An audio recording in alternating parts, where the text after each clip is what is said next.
Ladies and gentlemen, welcome to another episode of Double Take. I'm Alex Safey, here, as always, with Johnny Rockets, Johnny Boy, not Jonathan. Safey, John, what's good, man? Can you believe it? The NBA season has finally come to a close. The longest NBA season ever. And the longest season of Double Take Sports that we'll ever have. That's right. Podcast, Probably. This Who knows? is our 31st episode. Yeah. Episode 1 was the beginning of the season. And back in October of 2019. Here we are. It's October 2020. And we got a lot to talk about. That's right. The finals, our beloved Heat, the Lakers winning the chip, LeBron's legacy, and heading into next season, 2021 season. Absolutely. Alex. I mean, incredible inaugural season for us to start this podcast. But yes, as you mentioned, some of the topics we're going to be getting into today. Of course, we're going to be talking about Game 6 of the NBA Finals. The Lakers winning the championship, their first championship since 2010 with Kobe Bryant. We're going to reflect on the Miami Heat season. Of course, this is, you guys know, this is basically a Miami Heat podcast. So we're going to devote some time to the Heat. Of course, our beloved 2020 Miami Heat. We're going to talk about our favorite moments of the season for the Heat. We're, of course, going to revisit LeBron versus Jordan, as just about everyone's probably doing. Give some quick thoughts on how this ring affects that conversation. And then we're going to look forward. What's next? What's going to happen next year? Assuming they're able to figure out, amid the pandemic that's still going on, figure out how to start next season. Hopefully not in a bubble, but we haven't gotten really definitive plans about anything just yet. We're gonna give you our way too early NBA Finals matchup picks. Before we get to any of that, John, before we talk about the Lakers and LeBron, we just have to give a huge shout out to the NBA, of course, our favorite league. But I just gotta say, the greatest league in sports. You watch right now.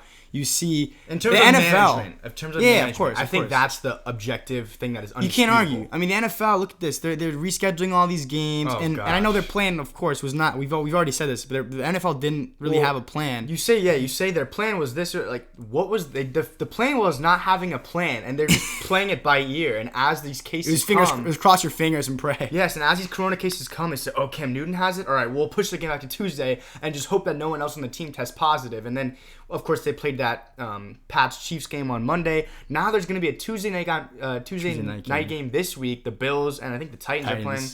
And now just the whole season's up in the air, right? And here we are caring about which guys we're going to play in fantasy. But these players, it's like their health and their livelihood and their families and all this is being taken into account. Like, it's just horrible management by the league. Yeah. And to compare that with what we saw from the NBA and the bubble system, it was just amazing what the Adam Silver and the league executives were able to do. Of course. Not even trying to bash on the NFL. It's just mostly we have to shout out the NBA for having the successful 3-month bubble with 0 positive tests. Right. I mean, incredible. 0. And usually we think back to, it was the 10th episode of Double Take that we did.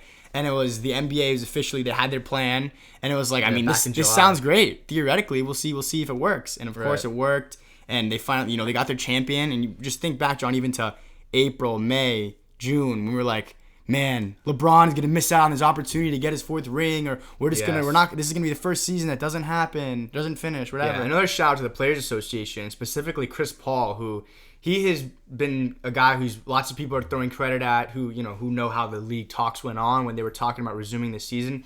He's the president of the Players Organization, and he did a great job in getting everyone on board with this plan to bring the season back. So, of course, before we could get into any legacy talk or finals talk, we have to first say NBA bubble, huge success, and it is going to be interesting to see what happens going forward into next season because we could potentially see a few different bubbles. That idea has been thrown out there, but that's going to be a topic for another episode. Who knows? All right, now to the fun stuff. John, I want to start this show, or this isn't really the start, but I want to start by saying, on July 1st of 2018, I remember I was sitting on the couch. It was probably like 8 p.m. or something, and I'm watching Man of Steel on HBO, and I get a buzz on my phone. It says LeBron James has signed with the LA Lakers. Jeez. And your initial reaction, it's funny thinking about this right now.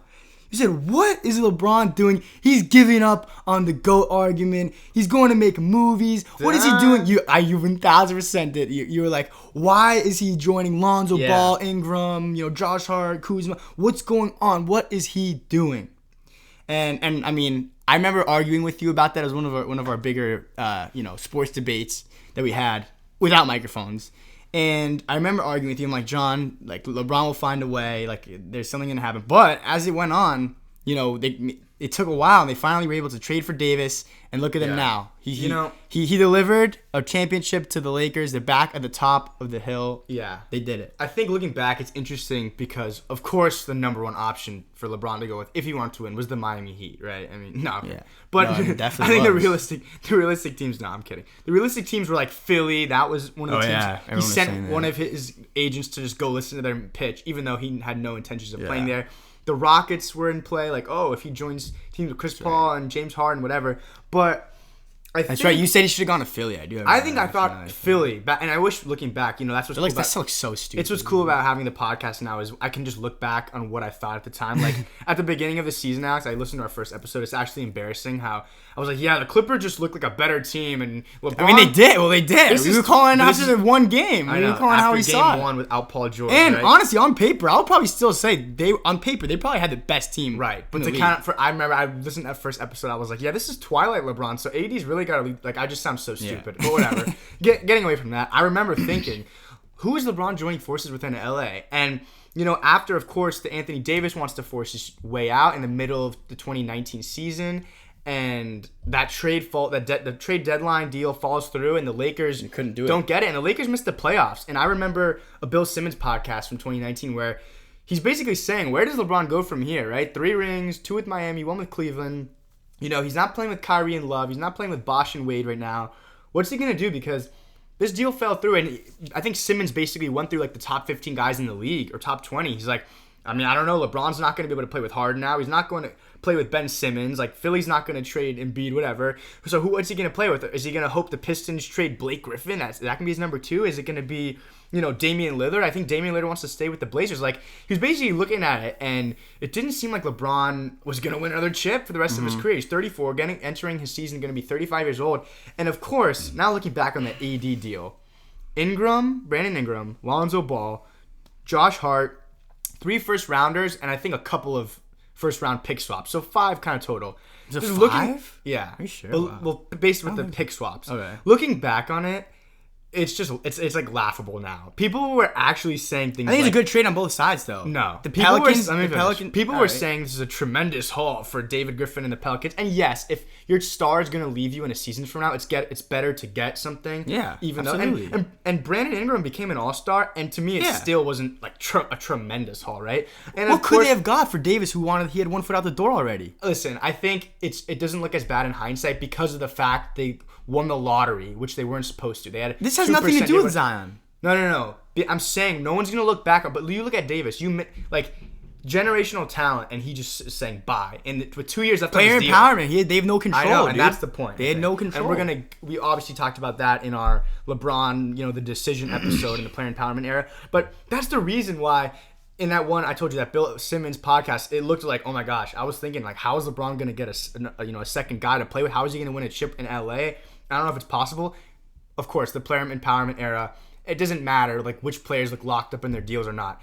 Anthony Davis essentially said, I want to play for the Lakers with LeBron, and there was really nothing that his team could do except for trade him there. Because any team he was going to go to... Well, Paul George tried the same thing. He got shipped to OKC, so... Right. Not and exactly. We saw how Kawhi Leonard and the Raptors... It did matter, and now I'm still disagreeing with you. It did matter that the Lakers had who they had to be able to trade it. They were bad for those 5 seasons. They were able to flip those guys, those young pieces, those number 2 picks, however many of them there were. But even looking back on that deal, the fact that people coming into the season, like I know Bill Simmons said this, I think Sports Illustrated, a lot of people had the Clippers. I mean, most people picked the Clippers over the Lakers, and a lot of people even had like the Nuggets in the conference finals. So I'm just like, okay, what? Well, let's talk about 2 stars, and we don't think. Let's talk about that. You look at this Lakers team, and now we see all these guys who have rings. And of course, we talked about this in our finals preview, how top heavy Lakers are. It's LeBron and Davis, definitely the best 1-2 punch in the league. Some people are arguing it's the best since even Shaq and Kobe, right? You know? And you look after KCP beforehand. Yes, he had a great finals. Beforehand, no one thought anything that great of him. Rondo, he had turned into a journeyman. He's been with 5 different teams now. Dwight Howard, he was exiled from the... He was literally... This is his last chance. Like, if this didn't work out, Dwight's out of the league. J.R. Smith, Deion Waiters. Of course, these guys didn't play, but JaVale McGee. Who am I forgetting? Alex. Danny Green he's been a solid role player in years past. Danny Green just repeated. And JaVale McGee has the same amount of rings as Larry Bird. Alex Caruso. Like, LeBron really did win, of course, with Davis, yes? But with the rest of these guys are a meme team, in my opinion. It just shows you how great LeBron is and how great, if you just have those two of the top 5 best guys in the league, how really nearly impossible it was to beat them, you know? And, of course, the Heat were injured and the Clippers didn't make it and all that, but I mean, really, I think they didn't look like there was any point where they were going to give... Like, if you just bet on LeBron, you made the right bet. And even though he's in 35, he's in year 17, you know, they got it done. Yeah, and you know, LeBron asked for his damn respect. And let me give him a little respect right here, okay? This is something impressive. Now he's finally... We talked about Kawhi having potential to be the first guy to win Finals MVP with 3 different teams. And we kind of of course, we've mentioned that LeBron had that opportunity as well, but we for some reason we talked about Kawhi just because more. Once again, the Clippers looked like the better team going in. But now looking back, LeBron has done something no one has done, and let's look in retrospect now. All right, he goes to Miami. In the previous 4 years or 5 years, we had not won a playoff series. We're in the lottery literally like 2 seasons before we signed LeBron. We're number 2 picks. We had Mike Beasley, right? He comes, we go to 4 straight finals. The Cavs go after he leaves the Cavs, 4 straight seasons in the lottery. They win the lottery twice. LeBron comes 4 finals and they win 1. Now the Lakers, they had that 5-year playoff drought. LeBron shows up. They win the championship in his first full healthy season. Of course, they had Davis too. You can't forget that. Mm-hmm. But there's definitely something to be said for that, and for everyone. We'll talk about LeBron versus Jordan a little bit later and how their careers compare, especially after this ring. But there's something to be said for LeBron and anywhere he goes, and of course it's a lot of what he brings on the court. But I'm sure a lot of people, and there's probably a ton of articles being written right now about actually what he was able to do off the court. He's turning into a GM, and I saw there was an article in The Ringer. Can't remember who wrote it, but it was like LeBron. Stop comparing LeBron to Mike. He's gonna have more of a career like Jerry West, where Jerry West now since he's retired as a player, years and years and years ago, he helped the Warriors build their dynasty. He's built a lot of championship teams build it back. In the front office, and LeBron is doing that as a player essentially. So. Very impressive. Let's see him go to the Knicks in a couple of years. Win one for the Knicks, then maybe he can go to another different team and just go from team to team and win championships for everyone. And so 2 quick facts that are a little bit unrelated. 1, LeBron James is now the second player to win 4 rings, 4 Finals MVPs, and 4 MVPs. He's the second player after Michael Jordan. And I think that makes perfect sense. Those are the top 2 guys. That's how it should be. That's how it should be. And we're going to make, of course, we're going to talk about that later. No, this is unrelated. I want to say this. Of course, this season, part of the reason it was so weird was the tragic, just weird passing of Kobe Bryant on January 26th. And that happening, and this Lakers team coming and finishing the season, storybook ending, with winning the championship. They had the Kobe patches. Of course, they wore the jerseys throughout the playoffs. But this is so random. And I saw this on Twitter. In 2009, Kobe and LA, the Lakers, they beat Houston in round 2, they beat Denver in round 3, and they win the title in Orlando when they beat the Magic.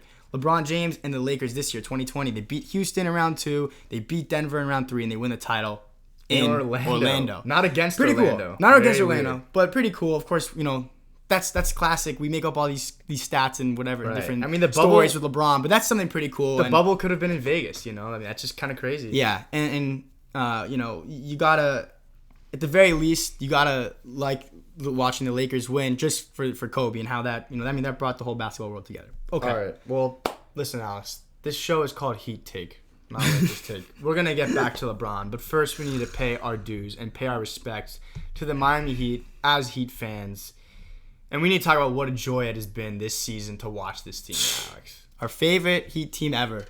Yes. I'm glad we can say that. There's no other way to put it. And we kind of the theme we've come back to is being the underdogs. Bam, we win the Eastern Conference Finals, and Bam says this whole group has been doubted our whole life. We're a bunch of underdogs with chips on our shoulder. Yeah. And they're hungry, and that definitely gives you more joy. Just in general, when you're doing anything, playing a sport or whatever, if you're the favorite person, either you win and you do what you're supposed to do, or you lose and it's an upset. Yeah. When you're the underdogs and no one expects you to be there, You're playing with house money. Yeah. Anything is the cherry on top. And going from beating the MVP in round 2 to then beating this young, sexy Celtics team that everyone loves, and of course us being in Boston. ESPN wanted to beat. Jeez. Yeah. And of course us being in Boston, that was incredible. And then even we get to the finals against LeBron James, and we're injured. We're injured. We're just crawling to the finish line, and we're able to take 2 wins from them. Yeah, you know, incredible. And I think that's a good question I've been thinking a lot about in the past 24 hours, right? Game 6,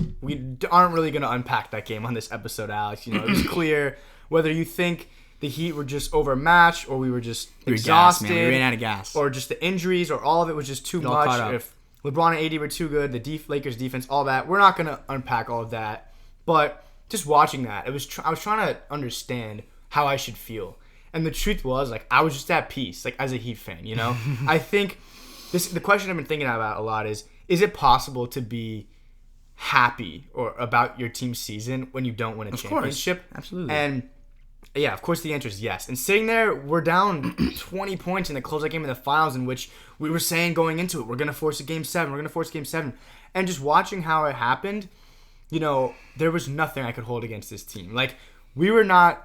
Technically, we were underdogs in every single round of the playoffs, right? We were the 5 seed. But really, we gave Indiana the 4 seed. We just handed it to them because we knew there was no the last game of the bubble. And we swept them. But really, since the Bucks series, we were underdogs in every one. The Bucks against the Celtics. By the way, the Celtics, I don't know if you said this before. All 6 games of that series, Boston was favored individually in each game, which is insane. And, of course, the Lakers were in every single game of this series as well. Of course. And how about the fact that everyone expected the Lakers to sweep. And then when we won Game 3, even then they still didn't think we were going to have a bounce-back win in Game 5. And the way it all happened, Alice, we're going to get into really quickly our top, moments of this season, really of the playoffs. But just so rewarding to see this team, like, really talk about LeBron James in 2018, talking about squeezing every single drop he could get out of the orange, right? And I think that's what this team did. Spo and Pat Riley and Jimmy Butler and all of our guys, they got everything they possibly could have out of this season. We could not have done better. I really don't think. And John, the best thing about this team is that as Heat fans, we're able to sit back and say and take all these moral victories and say and just enjoy the ride and say we're proud of our team. But guess what? No one in that locker room is feeling the same way. Of course, I'm sure they're proud of what they did overall. But Jim, I don't know if you watched the press conference with Jimmy. As a Heat fan, I love to see him saying, "I did not do my job." Yeah, Jimmy, you made history. You did the first guy since LeBron, the only guys other than LeBron to have 2 30-point triple doubles in the NBA Finals, and you didn't do your job. Jimmy. People expected us to win 43 games in the regular season, be a first round out, and you didn't do your job. You took us to the finals. He had a Jordan-esque, LeBron-esque series, and like that is not hyperbolic. Like there's really no one. Wade had the 06 series. Shaq had one series where the numbers were comparable. But some of the numbers, I think it had to do with the scored and assisted numbers. Like, he scored let me give you the stat. I'll give you the stat. No one's done it other than MJ and LeBron. Here, let me give it to you. So, from games 2 through 5, Butler scored or assisted on 240 points. That was a 4-game stretch. That's the most in a final span other than LeBron, who had 245 points in 2017 finals. Jordan had 239 in a 4-game stretch in 1993 in the finals. So you're right. When you talk about individual performances in the finals, it's one of the greatest Butler, that 4-game stretch. Of course, you remove Game 1, you remove Game 6, just as far as the stats wise. But it's as good as any 4-game stretch. I mean, he's up there with right now Jordan and LeBron. That's incredible. So for him to do that and to say in this interview, I recommend watching it. The stats don't matter because we didn't win. Because I think someone asked him, "Well, Jimmy, how do you look back at the season? How do you look at your performance and what you did?" It says none of the stats matter because we didn't win. So no, I did not do my job. I told Coach Pat, I told Coach Spo, I said I'm gonna get you one. I'm here to win one. And I hope one day. Jimmy and we didn't do it, so I didn't do my job. I hope one day. You have to love a team that takes no moral victories because guess what? You can expect the next year we're gonna come back even hungrier to win. And I don't want to get too deep on this, but I want to hope that he can at least draw some form of success or feeling of like accomplishment from what we did this season. Like, he could not, as a single player, and of course as a team, you could not have gotten more out of this group, given the injuries and given the fact that we had 2 undrafted guys and a 20-year-old rookie in Tyler Hero doing having all the huge minutes that they were supposed to have in an NBA Finals. Well, you know? I think it's more that. But I guess that's the reason why Jimmy's so great. It's because he's not going to sit up there and say, you know what, pat himself on the back. I did a good job. I think it's more. He's I was gonna gonna be say hungry. it's not that he's like beating himself up or anything like that. It's more that. Yeah, we had a great season. Guess what? I expect more, and we want more, and we're not gonna get complacent after this. Mm-hmm. He said, "You best believe next year we're gonna come back stronger." And just as a fan, though, I think we can be at peace. Game 3 and 5 was just extreme satisfaction watching our team play the way they did, and just excitement, you know. And I think a Spurs-like dynasty is coming. I don't think we're gonna miss. All right. I don't think we're gonna miss the playoffs in a long time. Yeah. And I think we'll be perennial contenders that's a fair for the argument next decade and a half. Right? We absolutely should be. 2 young studs in Bam and in Tyler Hero. We got a revolving door of just undrafted studs, right? Like Duncan Robinson, Kendrick Nunn, DJJ, star free agents like Jimmy. And we really placed ourselves on the map here, I think, for all the unhappy guys like Bradley Beal in Washington, Donovan Mitchell in Utah, Oladipo in Indiana, like all these guys who want to win and who are looking at their organization and saying like, you know, I want to do what Jimmy did. I want to play for Heat culture. Yeah. And I think this is something that, you know, you kind of mentioned a little bit earlier. It's like this is the worst formation of this team we might see in the next few years, just because that's very possible for sure. Because Bam is 23, Tyler Hero is 20. You know, Jimmy of course 30. This might have been the peak of his season. I know he doesn't think of his career. I know he doesn't think that, but I think going forward, we only have the potential to be better. Spo is young. Spo can coach us for the next 20 years. Here's what I will say, John. We at the same time we should enjoy this moment, and we know how quickly your team can change after 2014 finals. We thought, just it's one more finals. This is our 4th one. You know, we're not going anywhere anytime soon. And then, you know, the next 3 years or next 4 years, whatever, nowhere close to the finals.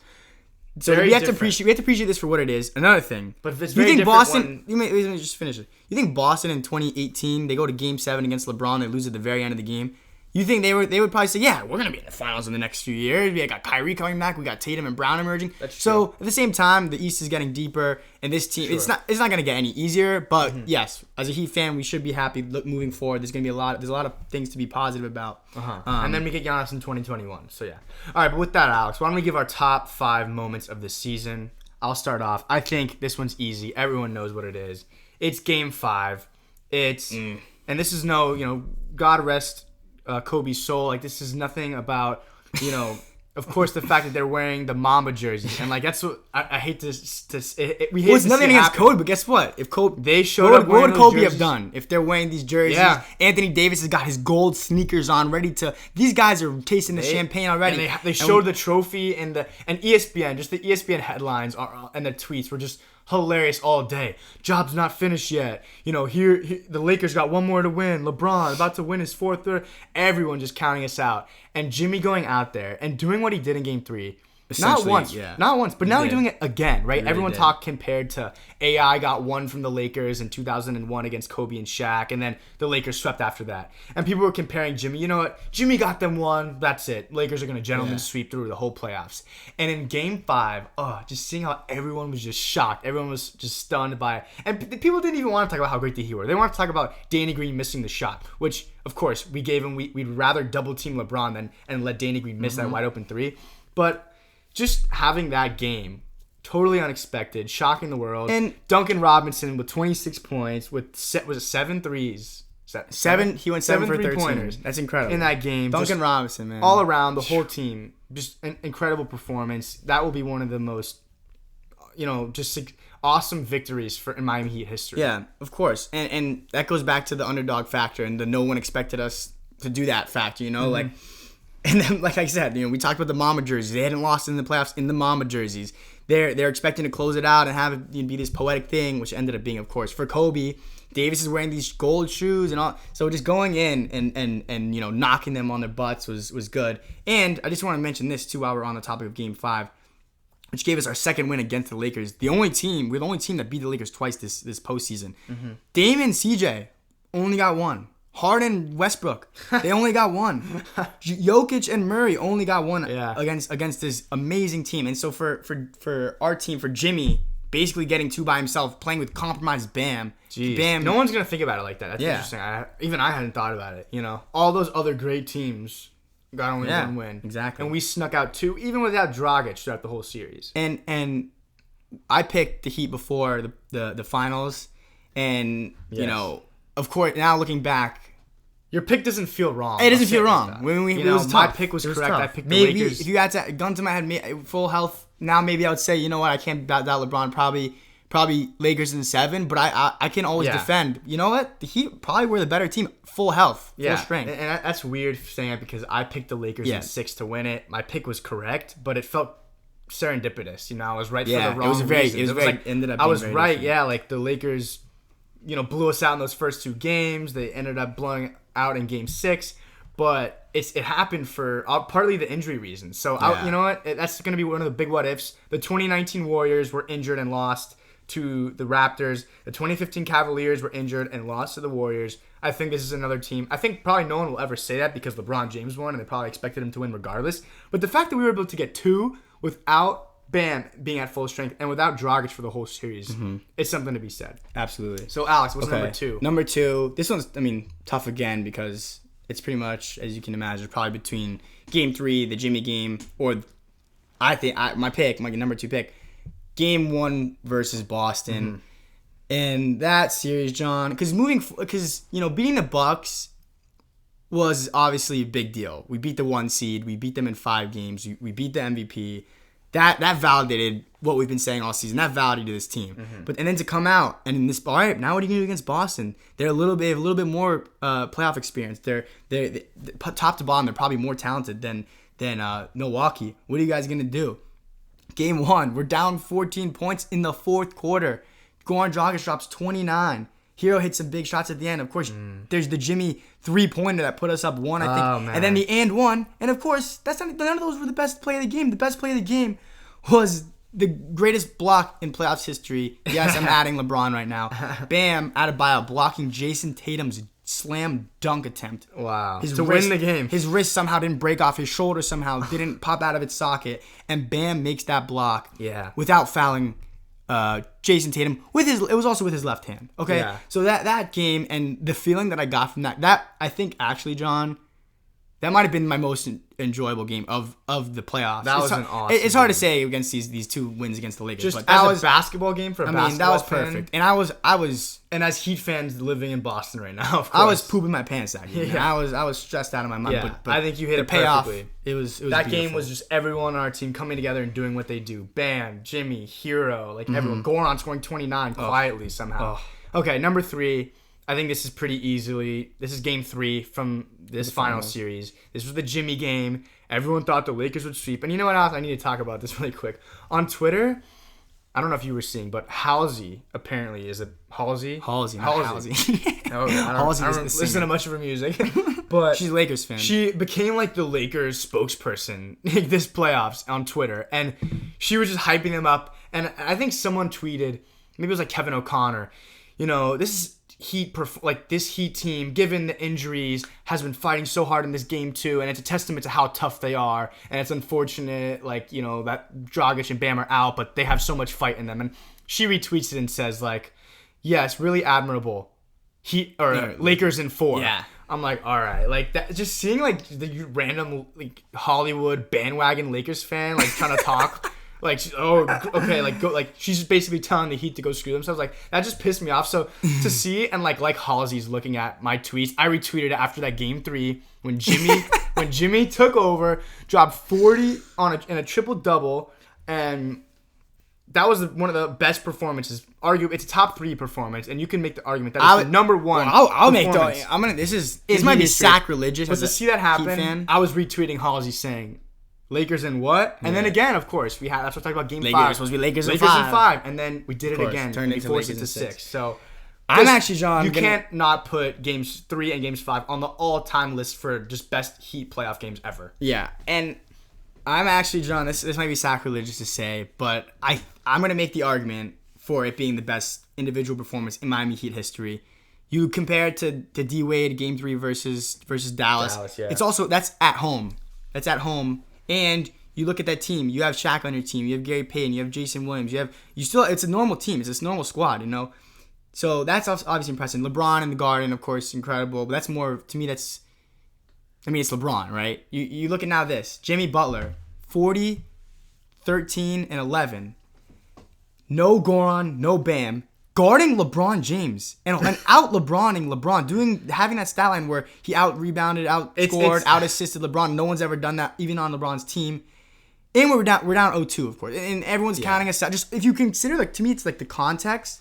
The context makes it the best performance in Heat history. Honestly, and the stat line is as good. No one's had a stat line before. He had 2 steals also. Honestly, we have to wait a year or 2 or 3. Maybe, whatever. Forget about, like, we can't even, like, fathom. I can't even think about Game 3 and, like, it all happened so quick and it was all just so great. Like, this list, it's just crazy to even think about. And you mentioned that, Alex, like, what he did.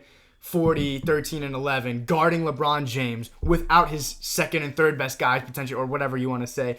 Down 0-2, it's unfathomable. Like, the fact that we were able to pull that off, and I can't even... It was Jimmy. It was literally Jimmy. It was, as Spoelstra said it after the game, Jimmy Alex, Butler. What's number 4 on the list? Number 4 has got to be Boy Wonder, Tyler Hero, more than a sandwich.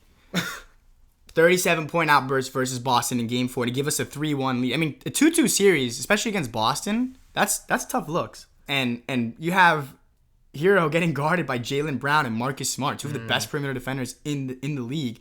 And he out-clutched, the previous Golden Boy Wonder of the playoffs, Jason Tatum, who was, he won everyone's hearts in 2018 when he was the youngest guy doing anything like that in the playoffs at 20 years old. And for Hero, a guy who... He's not even a top 3 player on our team. Maybe you could make the argument that he's better than Dragic, but I probably wouldn't. I would say he's probably number 4. He's number 4 on our team, and he has that 37-point outburst versus Boston. Career high in NBA, in college. The best game of his life. In the playoffs, and at that point, that was probably the biggest game up in his life up to that point. Mm-hmm. So, and that was just amazing, especially because it put him on the map, and against these Boston fans who we've had our group chats with our camp friends from Boston, our friends here from Boston, chirping Tyler Hero because he's the guy who's this cocky 20-year-old, right? Exactly. But he's getting buckets, and there's nothing better. Yeah. All right, and then lastly, Alex, these 4 games we all mentioned were all versus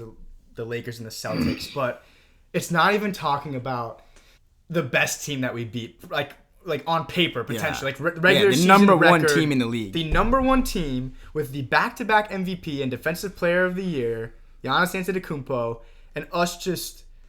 Which game? So absolutely which embarrassing them. And the moment I'm picking was the one that we all kind of talked about how we could beat them, but we finally saw it happen, and we believed it when Jimmy dropped 40 in Game 1 with those clutch baskets, and we take Game 1 from Milwaukee, and that obviously puts us on the trajectory to go up 3-0, okay? A lot of these, when an underdog wins in the series, you usually see it go 1-1, 2-2, whatever. Or you go to 7. You push it to 7. Push it to 7, and that underdog team will, clutch it out and win in a close series. We dominated them. Yeah. They were a juggernaut, and we dominated them. And let's not forget, it really should have been a sweep. It should have. I can make the argument that one terrible call at the end of Game 4 cost us that sweep. Which whoever cares, whatever. We'll credit Chris Middleton. Chris Middleton was great. Went off. He turned into Kobe for a game. That's fine. It was great. He played amazing in Game 4, and we ended up gentlemen sweeping them and starting off 9-1 in the playoffs. And then, of course, after the Hero 37-point against Boston, we were 11-2 in this playoffs. And that Jimmy 40 piece was nice, and his mid-range game at the end. And clutching it out for us. Okay, awesome. So we can honestly have a whole separate episode, in the next few weeks, just talking about, just having our Heat, celebration, how awesome this team was and how fun it was. All right, but Alex, now let's get into it. LeBron versus Jordan debate. LeBron wins his 4th title, his 4th Finals MVP. How does this ring affect the GOAT debate? What happens for LeBron? So it's actually crazy, John, and I don't know. Maybe it hasn't fully set in, but for me personally, I actually don't think this affects my opinion at all. Which my opinion prior is, I always make the argument for LeBron. Maybe it's emotional bias, but I always will say, I think you can easily make the argument for either guy, and I have no problem with anyone making the argument for either guy. What I will say is I don't agree with anyone's completely disparaging the other and saying, oh, LeBron's not even close or Jordan's not even close. It is close. To me, they're neck and neck. To me, it's pick your poison. To me, it's as even as you could possibly get. But, what I will say is 4 rings is closer to 6 than 3 was. 3 is half of 6. Now LeBron's got 4 rings. Of course. But I guess I actually kind of want to ask you something, John. What are you more impressed with, John, in LeBron's career? Was it taking George Hill, J.R. Smith, and Larry Nance in that terrible Cavs team to the finals in 2018? They really should have lost to that Boston team. Were you more impressed with that or this LA ring where he wins with Anthony Davis and he doesn't beat any, super team, right? Which is more impressive? Because guess what? The same people who probably say, oh, well, the ring is the most important. I'm more impressed with him winning a ring with the Lakers than taking that Cavs team to the finals and not winning against a super team are probably the same team that will try to discount this ring and say, well, the Heat had their injuries and he has Anthony Davis, who's an absolute stud. And all, you know what I'm saying? Like which do we value more? Should we value this just because it's a ring? Or can I look at it and be like, wait, actually getting to the finals was probably harder for LeBron to do that year? Yeah, I think it kind of comes back to what I was talking about with being proud of the Heat, even though they didn't win a championship, and like being satisfied, more than satisfied, being ecstatic about the Heat season, where even though they didn't win the ring and we lost in a blowout game 6 in the finals, right? But I think, just to answer your question directly, LeBron's 2018 season, even though he got swept in the NBA Finals, was more impressive to me than his 2020 season in which he won this ring in LA. And I think it has to do with context and expectations versus reality. When you're Jimmy Butler and you're expected to get swept, and you have the Game 3 performance that you had, and then you're expected to get blown out when they're wearing their Mamba jersey. The Lakers are wearing their Mamba jerseys in Game 5, and then you have 35 points and an insane 3-point win against the Lakers in Game 5. That's when those are the ones that build your legacy up even more. Absolutely. It's when you're down 3-1 in the finals and LeBron James wins 3 straight games. Yeah. Those are the moments where we build these guys, their legacies up way higher. So to me, in 2018, thinking about his 51-point performance against the greatest team of all time, right? The Warriors with Steph, Clay, Dre, and they added Kevin Durant and another MVP to that team, which is just, I think it's pretty much like not even a debate that most people believe that is like the greatest, just talented basketball team of all time, right? When you look at what he did there, the fact that he put 50 on that team, and then it was a game and they should have won. Like, and he had you have Steph, Clay, Kevin Durant, a championship team top to bottom, great bench, and he didn't have Kyrie with him. And yeah, exactly, he's no Kyrie, and Love he had previously come back from injury.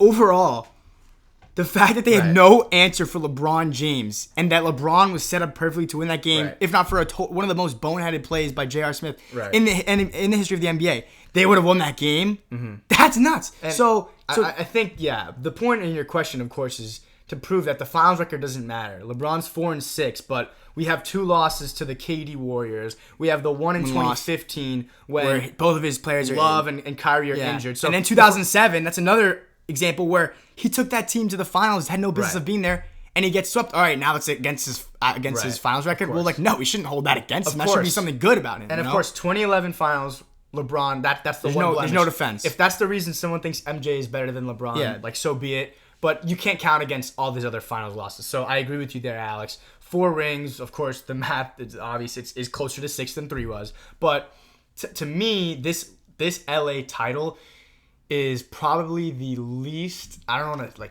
this sounds like this. I don't want this to sound crazy, but it's just the least heavy one title that he's won. It's the least impressive one. I will definitely disagree with that. I think 2016 is the biggest one. That's definitely 2012 that's was the as shining well. star in his resume. 2016 as well, and 2013. Those all were more impressive than his 2020 title. They just were. This title, I can't believe you're saying that. Just tell me which title this one was more impressive than. OKC won, the Spurs to me, won. It's probably on par. It's got to be on par with the first Heat one. And that's his first ring, so you want to say that. But guess what? We were underdogs. Dude, the whole bubble, we were underdogs. But of course, hindsight's 2020. The team was fully healthy. Kevin Durant, Russell Westbrook, James Harden. I know they were young. Yes, they were young. They were like 20. Durant's like 23. They had home court advantage, and they were favored. Vegas liked them. Hindsight's Vegas 20. knows. I know hindsight's 2020, but looking back, no, it's not. I mean, look at this. They're in the bubble, dude. They stopped the season. Like LeBron's in year 17. He's 35. MJ retired at this age. That's what's more impressive. The fact that he's this old and he's still this great. Absolutely. But to me, this title, that's why I think this title didn't change that much. It bolsters the resume. But it doesn't change what we know about him as a player, and that just gets back to the whole NBA final. Oh, well, he didn't win in 2018, so therefore he doesn't gain any legacy points. Like, no. The 2018 season got LeBron much higher, even though he didn't win a ring. So I think it gets back to that. But I want to go on my little monologue here comparing MJ and LeBron. And Kevin O'Connor of The Ringer wrote a great article just about the MJ, LeBron. Everyone's going to argue about this. But at the end of the day, right now, LeBron, there's a difference. MJ's career is finished, and we're still watching LeBron's unfold. Okay, we've been saying this for the past. So there's a distinction. And you go back, I think our episode, we did this back in February of this year, Alex. We did like a MJ versus LeBron episode. And in it, I basically said, which instead of just, being the talking head and just taking a side and like arguing it, I basically said, well, listen, it doesn't matter because LeBron's career is not done yet. So it's crazy that we're seriously arguing this right now when his career is not finished. Like, he could still win another ring, another 2 rings, like maybe another MVP. I think it's probably unlikely he gets another MVP, but it's possible, right? So there's a distinction between watching the story unfold in real time with LeBron, like we're doing. That's what our generation's doing. And being able to look back at history and know exactly how Jordan's career played out, because it's finished already. But I think the fact, really just quick on that, I think the fact that what I said, and maybe other people will disagree with me, that this doesn't change my opinion of LeBron too much. Like, I just think like I'm not super shocked, or this is nothing I didn't expect from LeBron. So that doesn't change my opinion of him. So yes, we are still watching LeBron's career unfold, but I kind of would argue the story's pretty much written. We know who LeBron is. We know what he's capable of. Like, what would he do that would really knock your socks off? Well, I wasn't shocked that LeBron won this championship this year.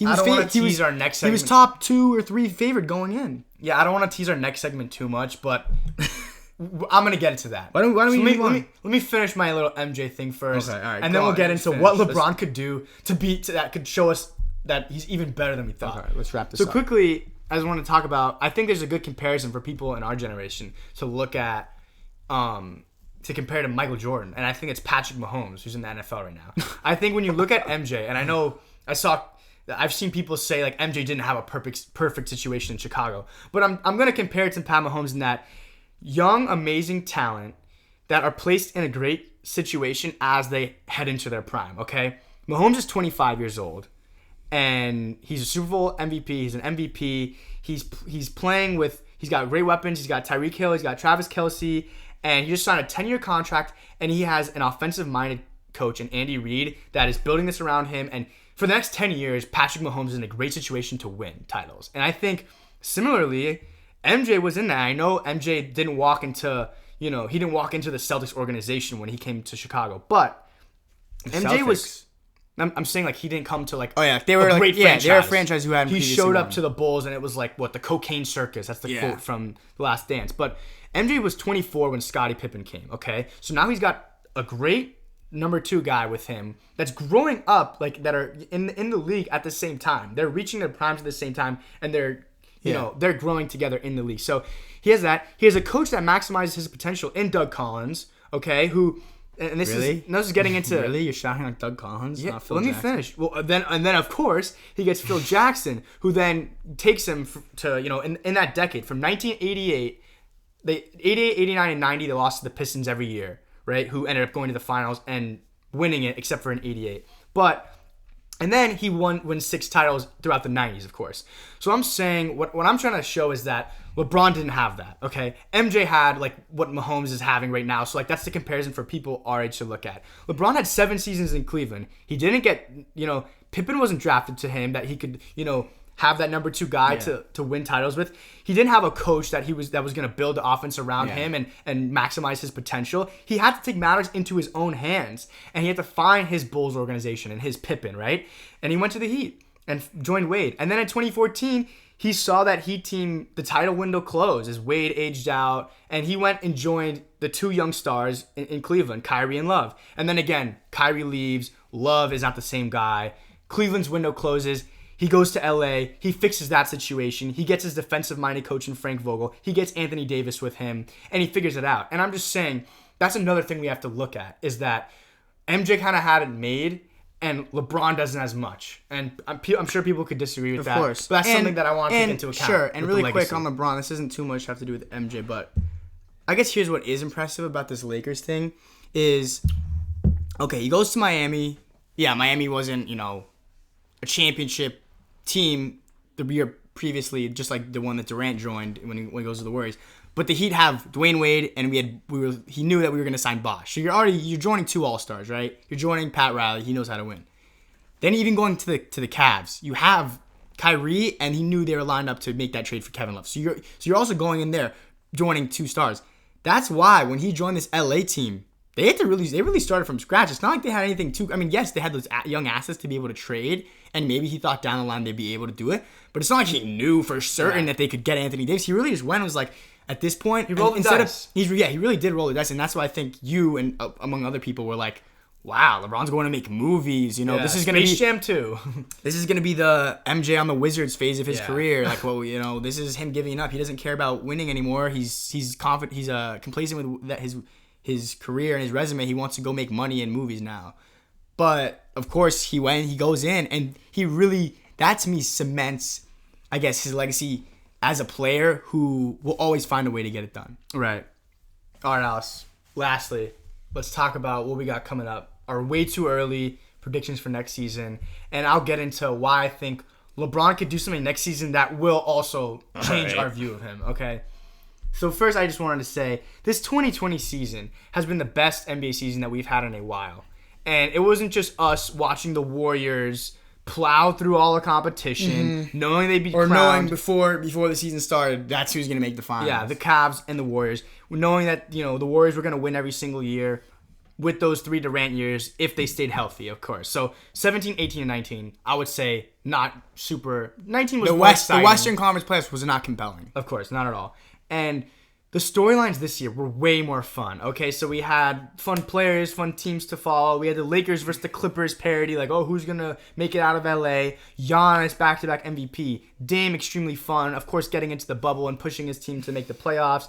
Luka Mania, of course, in that first round against the Clippers. The Heat and the Nuggets, these bubble teams that were so fun to watch. Underdogs.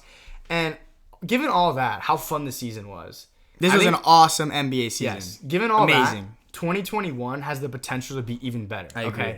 Because out west, I'll go through the West, Alex, and then after why don't you go through the East. Okay. But this is what we're looking at in the West.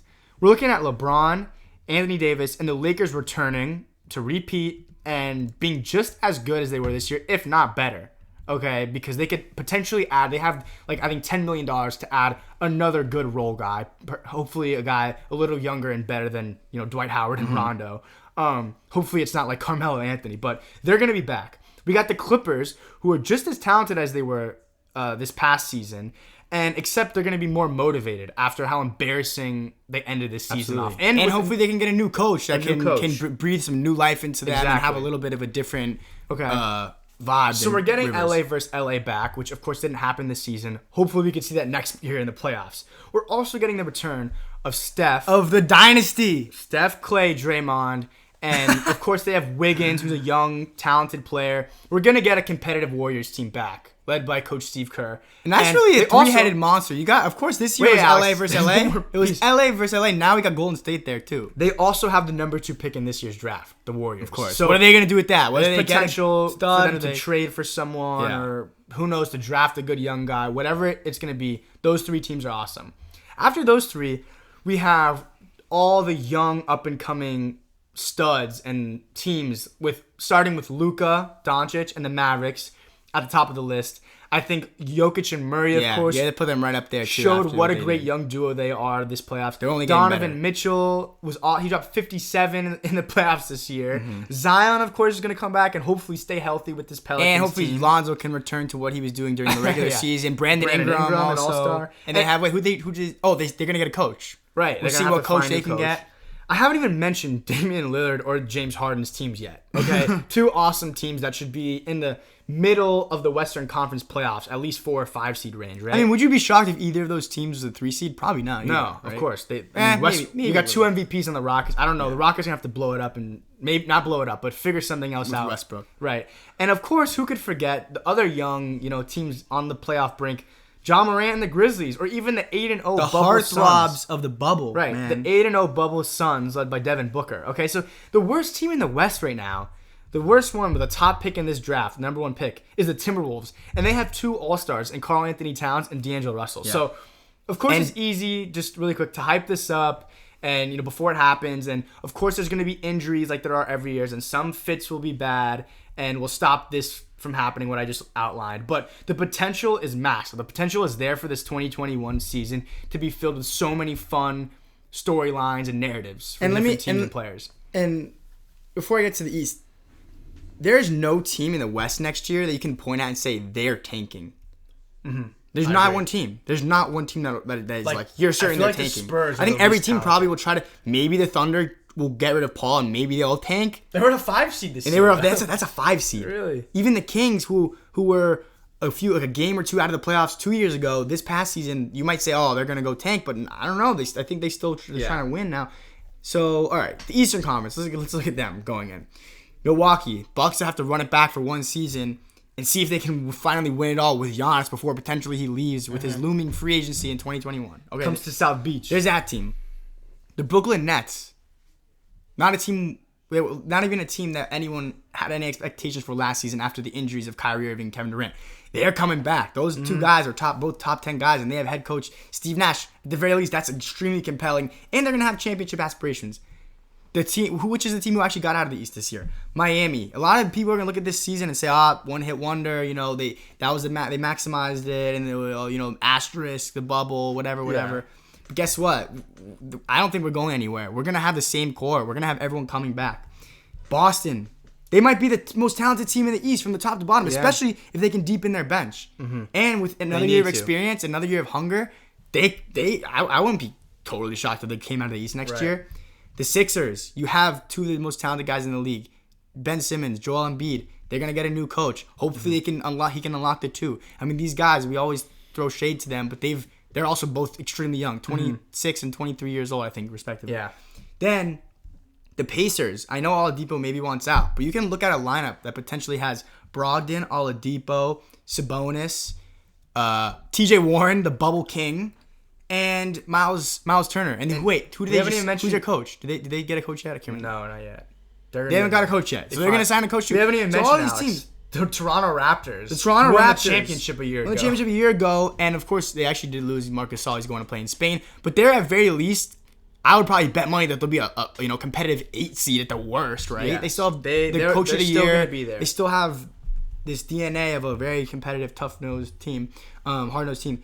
And then you look down, of course, there's way more teams in the East that you'd say, they're probably tanking. But how about Trae Young and the Hawks? Maybe they can. I think they want to get into the 8 seed. They want to get into the playoffs. Young, talented. They need to get more guys that fit with Look Trae at the Young. Wizards. They got Brad Beal coming off an incredible season, averaging 30 points a game. And what can John Wall do after sitting out 2 seasons? Maybe John Wall and Bradley I've seen videos of him in the gym. Yeah. Maybe the Magic. Who knows what the Magic can do? Yes. Of course, the East is not as deep as the West, but the East if you look at just the top 6-7 teams, all exciting, fun teams as well. So we are really lined up, and I guess this, not to be negative Nancy over here, but the big question about what will happen with this next season, amid all these amazing potential storylines is how is the NBA going to do it? Yeah. How are we going to? We pulled off a bubble for 3 months, incredible. Yeah. What are we going to be able to do for the 8-month season, 9-month season? Maybe they do multiple bubbles. Hopefully, maybe at some point they're able to figure out a better solution to what the NFL is doing, which is essentially the same schedule. The owners want fans, though, so we'll see how it works out. But I think that's less of a concern than just making sure the players don't get COVID, right? Yes, I think so. You have to, because the NFL is just a horrendous scene right now. Okay, but quickly, I said I would talk about what LeBron could do. Okay, this is like dream scenario. We didn't make our finals picks though. Who's making the finals next year? So I guess this is my pick, and this is my dream scenario. Okay, we got the Lakers right back with LeBron. LeBron's 36, year 18. He's gonna do his little not load management like Kawhi, but he's gonna take the right nights off in the regular season like he always does. 80 will lead that team. They're gonna be just as good. But to see LeBron at age 36 in year 18. Face off against the Warriors in the playoffs, okay? If the Warriors come back, who knows if I don't think Steph and Klay... What a series that'd be. I don't know if they're going to be back to full strength what they were. I think they will. But let's see them be They're hungry. There's that Klay Thompson. And they got that year of rest, honestly. And there's that too. Klay Thompson, like, I don't know, what is it, a chocolate milk commercial or a car commercial about Yeah. how he's hungry. I think it's actually, I think it's like a sneaker brand. Whatever. I don't even know. Anyway. Klay Thompson and Steph, they want to get back. Steve Kerr said it on the BS podcast. He was like, I'm jealous. I wish I was in the bubble right now. It looks like so much fun to be back playing basketball. They're going to be back. See LeBron take out the Warriors when both teams are evenly matched as opposed to the KD team where it was just overmatched. And then maybe LeBron could beat the Clippers and Kawhi. And then on top of it, in the finals, I would love to see LeBron take on his former teammate Kyrie Irving and one of his finals opponents in Kevin Durant. Yeah, this guy has been kind of posed against LeBron. Listen, I think before this playoffs, we all said, let's give LeBron the gauntlet. Give him the best 8C of all time in the Blazers. Give him 2 MVPs on the Rockets in the second round. Give him the Clippers that everyone has been picking over them, and Kawhi, the guy who people think is better than him in the conference finals. And then the back-to-back MVP, Giannis. We didn't get that this year. It didn't happen. Next year's version of that, I think, is LeBron. The potential is very high. For LeBron to see the Warriors and beat them, to see the Clippers and beat them, and then to see Kevin Durant in the finals. That'd be pretty nuts. That would be awesome. That would be nuts. So, that would be amazing. That'd be up there with any of his rings. I think the Lakers. That's obviously a huge if. All these are huge ifs. We have no clue what's going to happen. I think the Lakers repeat. Who do you think wins? You know what, John? I want to say the Lakers, but I did say a few episodes ago that if this Clippers team, I would probably throw some money on them early on just because of how talented they are, and I expect them to be back and be hungry. And so I will say, I don't think they're going to win the championship. They need the right coach. I'll probably throw some money on them to at least make the finals. And my heart's just going to tell me I'm just picking the Heat again. I'm not going anything else. So I got Clippers versus the Heat in the finals. Lakers over Nets. All right. So I'm going with. All right. Well, that does it, John. That does it for us. Our 31st episode, our final episode of the NBA season. We got a few more things that we're gonna have. We're not just gonna go on a hiatus. We're gonna have some other things that we can talk about. But of course, I want to shout out all of you listeners. Thank you all. All 25. All 20. Well, so Anchor gives us an estimated audience, and it's probably a consistent 26. Is what they estimate that it's 26 people. So we appreciate all of you who consistently listen to us blab on about the NBA. Maybe one day we'll be at 2,600, 26,000. We're just here. We're having fun, doing what we love, and of course gaining some experience. But it's dope to have you 25 people who always listen to us, talking this nonsense. But of course, as I said earlier, great season to start with double take, longest season ever. But yeah, we'll go Heat. Go Heat. We're not done. We're just getting started, of course. And thank you all for listening. Have a good one.